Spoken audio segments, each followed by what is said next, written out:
Oh, I hear that the tea is ready. Oh, dangerous.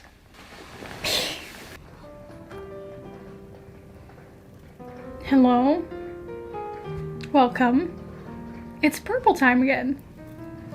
That means it is time to get cozy and talk about a bunch of books. I haven't been uploading for a bit, as you may have noticed, but you know, we're breaking that today. I'm back to talk about books. And I kind of just want to have a general chill, comfy chat about why I haven't really been reading as much lately and kind of what I want to change. Like, I've kind of been thinking about how I approach picking out the next book that I want to read and book recommendations, etc. And I kind of want to have a chat about why I haven't been reading and what I think I want to do differently, and also the type of videos that are gonna come into the future. I did read so far this year 2 books that we'll talk about, and I am currently reading like 3 books plus another audiobook that I'm currently reading that I also want to give a little bit of an update on. So yeah, that's the nature of purple time. We put on the purple light, which means it's time to have a little coffee chit chat about books and all that stuff. Have a cup of tea. Great. But before we get into the books, I want to give a quick shout out to not a sponsor. Me. I want to give a quick shout out to myself because I haven't been completely off the internet. Some of you may already know, but I have been very active on Twitch. I now have a Twitch channel. It's called The Pixel Leo, and about twice a week I stream. I just do like very comfy, cozy streams. If you enjoy watching game content, I'm currently playing Genshin Impact, and in the future I will probably play Stardew Valley as well. You can follow me on there, on The Pixel Leo on Twitch. I would love to see you there because it's been a lot of fun and I have been active there. But of course, we'll get active on the YouTube as well again. It is almost the end of February already, and so far this year I've only read 2 books, which is fine. Honestly, I didn't want to start. I deliberately told myself that I didn't want to start this video with kind of an apology of like, oh, I've only read 2 books, because it really shouldn't matter. 2 books is fine, and I shouldn't feel guilty about that, and I most definitely don't want to give the impression on this YouTube channel that if I'm sad about only reading 2 books, that you should also be sad if you've only read 2 books or even less this year, because you shouldn't, and I shouldn't, and it doesn't matter because we read books to have fun, not to have a competition about them. But I'm just pointing it out now because I do feel like a lot of people at the beginning of the year talk about how much they've already been reading or how much they've not been reading. And I think by doing that, we're all kind of collectively guilting each other for not reading enough at the beginning of the year, even though it shouldn't matter because we all read at our own pace. And if you are not reading as fast or as many books as you usually read, that's also okay. There's probably a good reason for that. We do our hobbies at our own pace, right? So for me personally, I've only been reading 2 books because I kind of couldn't really find the right book that I wanted to read. We'll get to that. And also, I've just kind of been doing other things. I've been really into gaming in my free time, hence the Twitch channel. And also because I'm kind of in the middle of many different books, so just none have been finished. But we'll get to that as well. So, I've already said this in a previous video, but my goal for 2022 was to only read books that I know I will absolutely enjoy. And 2022 is going to be the year that I just read books that are absolutely just really my thing, and just read books for me and not because they're popular. Because I think a lot of you guys can relate when I say that oftentimes we tend, when we look for new books to pick up, we tend to just go for whatever books we hear about the most often, right? I think that's how most people find their new books. That's how I find my new books. It's just because I see books that people talk about on Twitter or on TikTok or on YouTube or on Instagram, and if a book gets talked about very often and a lot of people like it, I'm more likely to pick it up and think, okay, let me give that a try. That's just how book recommending works, right? The more people recommend a book, the more likely we are to pick it up, because the more often we hear about a book, the more likely we are to remember it and decide that we want to pick it up.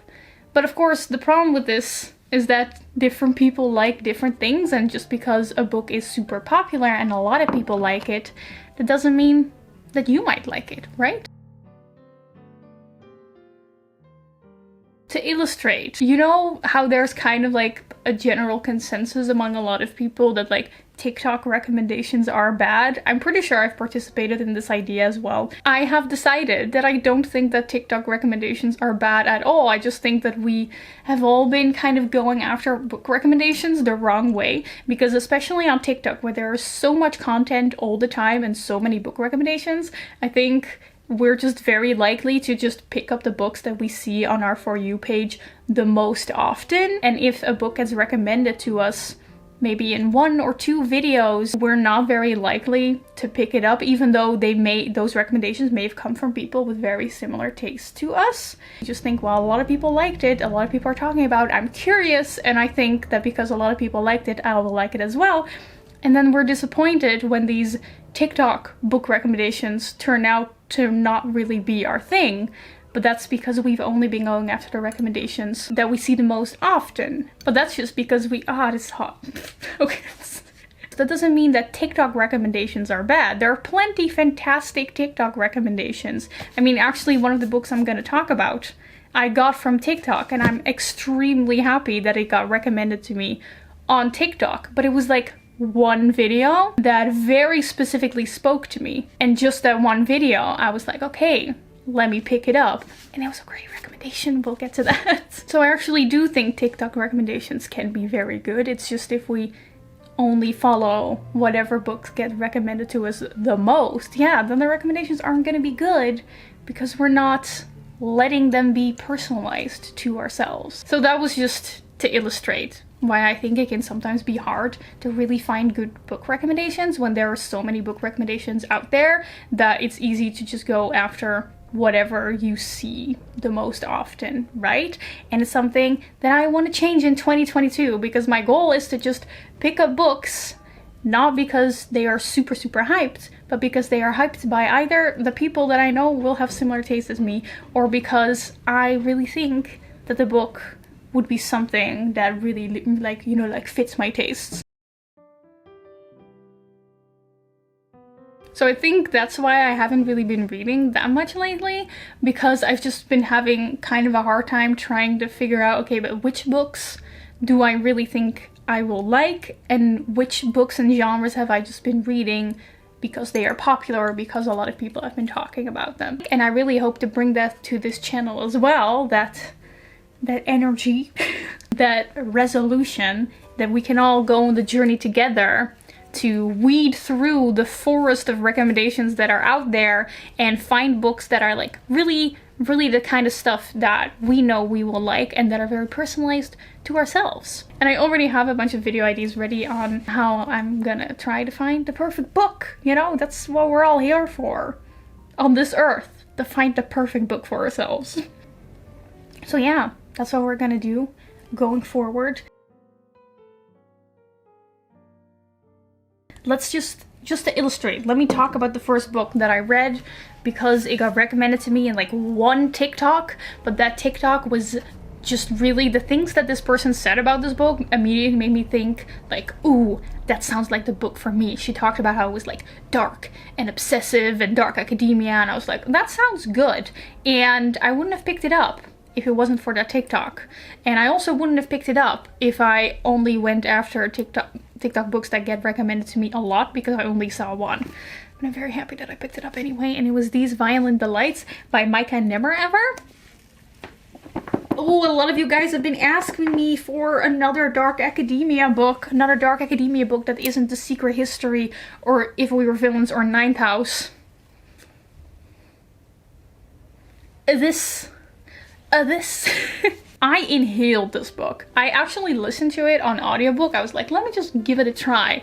And I think I finished like 90% of the book within 24 hours. Like one Sunday, I just spent almost the entire day listening. I was just like playing Genshin and then just listening to this story, and I couldn't stop listening because I was like, I need to know what these stupid little boys are gonna do. Basically, in this story, we follow Paul, who enters university in 1970s Pittsburgh. He is very angsty, I would say, very Nietzschean, and he meets Julian, who is Paul's only intellectual equal. They finally found someone that they feel like fully understands the other person. They hate everyone around them, but they only like each other. And this very quickly spirals into a rather toxic, codependent, very obsessive relationship that constantly teeters the line between absolute obsession and love, and low-key, they kind of hate each other because you just feel this constant sense of they also just constantly want to try to prove themselves to the other person. And this obsessive relationship slowly kind of drives them to do rather violent things to the rest of the world. I would say this book, any people out there that really liked Hannibal, the TV show, because you really like kind of like the psychological thriller parts of the weird and obsessive relationship between Hannibal and Will, I really think you will like this book. Fair warning, the main characters are very, very pretentious. At first I really felt like I couldn't really believe that the main characters were as smart and intellectual and deep as the book makes it out to be, because I kind of felt like they were mostly just doing things and partaking in behavior that is associated with stuff that smart people do, like playing chess and talking about philosophers and speaking back to their teachers, without actually proving to me that they were actually that smart and deep as they think they were. And at first I thought that might be like a fault in the book, but I think that's the point. I think that's actually very well done of the author, that the main characters think they're so extremely different from the rest of the world, when in reality, if they just met more people, they would probably quickly find out that there are more people like them. But they don't, therefore they think that the other person is the only person in the world that will understand them, and that leads to their very obsessive relationship, right? Because they really believe that they could not go without each other. This would have been a 5-star book if it wasn't for like a few little things. One is that I was a little disappointed in the ending. It was kind of abrupt. I didn't feel completely satisfied. The ending is very good, to the point that I had to Google it, what the ending meant. But once I went on little Reddit and found someone else explaining the ending, I was like, oh, that's actually a very well done ending. Still, story-wise, I don't think the ending wrapped up in a very satisfying way. And the only other thing is that I really thought this book could have been a little darker. Maybe that says more about me than this book, but I was hoping it would just be a little more violent and a little more dark. I think it could have benefited from that. But then again, it's not like it's a horror book or anything, so that's probably just me and my personal taste. But very good. Thank you, TikTok. Thanks for the recommendations. If you want dark academia, if you want to read about pretentious, angsty teenagers, and if you want to read about an obsessive relationship, I think this will be good for you. Then the other book that I finished this year is one that I don't even remember how I found out about this book. I think I just heard about the author and looked her up on Goodreads, and it is Ursula K. Le Guin's The Dispossessed. Ursula K. Le Guin is just like a really big sci-fi author. I guess you could say one of the most well-known female sci-fi authors that is often mentioned along like A.G. Wells and Philip K. Dick. And I was like, I want to read this female classic sci-fi writer. He writes the kind of sci-fi books that are stories that are just there mostly to explore an idea. And this book kind of explores the idea of anarchist societies where two worlds are contrasted against each other. One world that's kind of like our world, and then another world that has kind of like an anarchistic way of people living there. Everything is communal, and you can see how this affects just their daily lives, but also even the language they use. They call the people on the other world proprietarians and egoizers, people who only care about property and themselves instead of the community, and we follow Shivek, who is a scientist, a physicist, I think, yeah, a physicist, who goes from this anarchistic world to the other world that's more modeled after ours to share his scientific findings. Through his eyes, we kind of see the differences between these worlds. I thought it was very well done. Like, I think Ursula K. Le Guin gave it a very fair comparison. It wasn't like, this is the good one and this is the bad one. It really showed both sides of the story, and I thought she actually did a very good job at both criticizing our way of living without making it sound preachy. I bought a copy of this even though I started an audiobook because there were so many like little audio bits and sentences that I was like, I want to remember this and I want to tab that in the book. I haven't done that yet. I still need to listen back to all like the audio bits that I decided to keep and then look it up in the book and then tab them. Maybe I can look some of them up and then I can share them. It's actually been months since I put these bookmarks in, so I don't even remember the first ones. Let me just play it. Adept sees disadvantage relentlessly. It's always easier not to think for oneself. Find a nice safe hierarchy and settle in. Don't make changes. Don't risk disapproval. Don't upset your syndics. It's always easiest to let yourself be governed. Last one. He thought. There are souls, he thought, whose umbilicus has never been cut. They never got weaned from the universe. They do not understand death as an enemy. They look forward to rotting and turning into humus. It was strange to see Takver take a leaf into her hand. I really like that part. I will admit that I had a pretty hard time getting through this book. I just wasn't really interested in the plot. The story really revolves around Shivek sharing his physics theories with the world and kind of how that goes and how people respond to that, and it didn't really interest me that much, so I really read it for kind of like the ideas, but in order to get there you have to kind of go through the plot, which I found to be kind of hard to get through. I will admit that I do think this book is proof that you can write sci-fi that revolves around ideas while still making great characters, because this is often said, you know, like, oh yeah, classic sci-fi doesn't really have good characters, but that's just because it was more about the ideas. But I really liked Shivek, our main character. He was very well developed. You can really empathize with him, and I really appreciate that Ursula K. Le Guin showed that you can still write very interesting characters even as you're writing science fiction that revolves more around its ideas. Then some books that I'm currently reading. Actually, I think I've shown this in videos. I started reading The Midnight Lie, which is a YA fantasy. More like dystopian. It turns out that it's actually more like a classic YA dystopian. It's not bad. It's actually pretty good. A good portion of the beginning of the book is just two characters having a conversation with each other for like 50 pages long, which I think is a very bold move for a young adult book, but it's done very well. Like the interactions between the characters, very good. Amazing banter. I just haven't really been in the mood for it, so I kind of stopped reading it, but I want to make a video where I read a bunch of YA fantasies, since that used to be my favorite genre, and I kind of want to get back into some YA fantasies to kind of see if I still like it or not. I guess all these books are kind of sneak peeks in my upcoming videos. Another book that I got from TikTok that I might make a video of me reading like books that TikTok recommended to me, but I picked up A Certain Hunger by Chelsea G. Summers, aka one of those unhinged women books, because this one is about a food writer, Dorothy Daniels, who is like a food critic, but she is also completely, well, she's a serial killer, basically. She has her wonderful dinner where she critiques the food that she's eating, finds a man to spend the night with, and then she kills him. I know that this book is going to contain cannibalism at some point. I haven't gotten there yet, but so far the book has a very satirical, kind of funny tone to it. So far I'm enjoying it. I'm just not very far in yet, but I will continue to share my thoughts in a separate video. And then another book that I'm reading for an upcoming video is, I wanted to do another one of those experiments where I just go to a bookstore and pick up whatever book sounds interesting to me that I've never heard about. Like specifically picking up a book without any preconceived knowledge about what other people think of the book and opinions that other people hold over the book.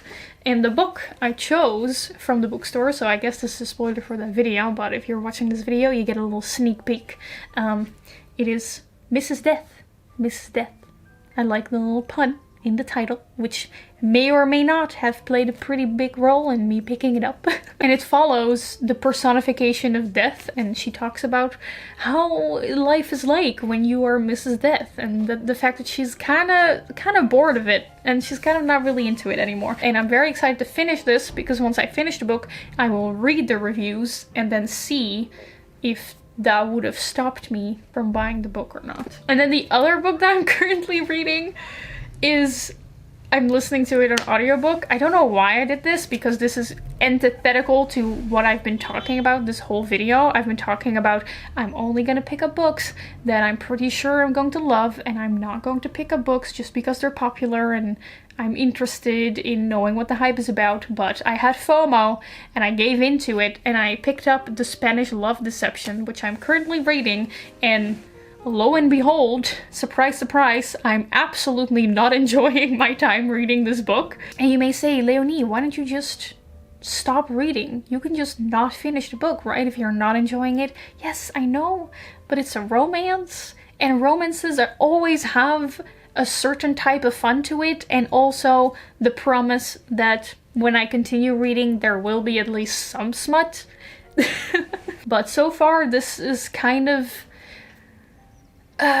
it's a typical hate to love fake dating romance where our main character and her very stern colleague absolutely hate each other, but he's going with her on a fake date to her wedding in Spain. I'm not enjoying this book. I'm very sorry.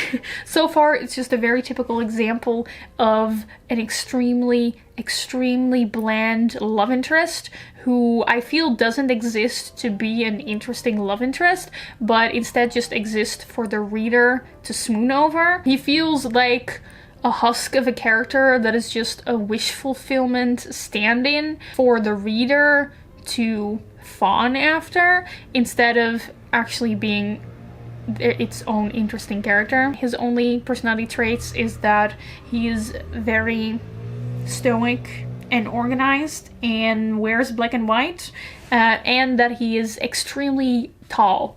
That we are told very often how big he is.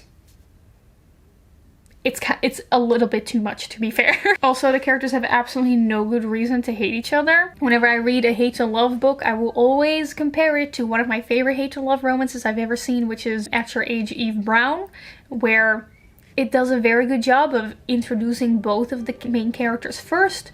You understand who the main characters are, what their personality is like, and then when they meet, you as a reader, even right before they've met, you already understand, you already know, ooh, these two are not gonna like each other when they meet each other, and then it's a perfect setup for a hate to love.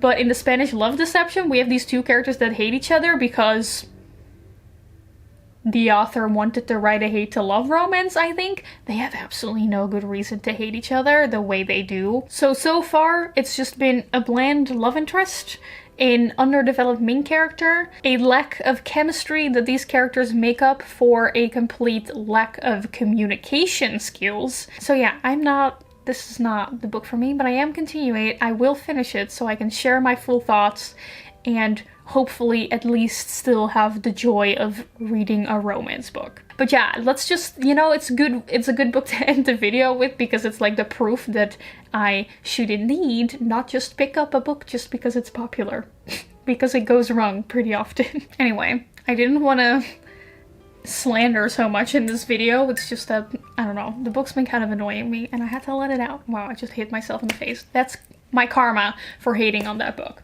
Anyway, let me finish my tea. If you have any thoughts or ideas on going on this search together to find books that are going to be perfect for ourselves, definitely let me know in the comments. Again, just a shout out to my Twitch channel. I would love to hang out with you there. And of course my other social media as well, whatever. The usual shout outs. You know the drill. You subscribe as well, now that we're at it. It's already way too late. What time is it? It's like 7, okay, it's like 5:30. I should be going home. Anyway, I'm very excited to start bringing new videos to you again. I hope you have a wonderful rest of your day, however long it is still going on for, and I will hopefully see you soon in another video. Goodbye!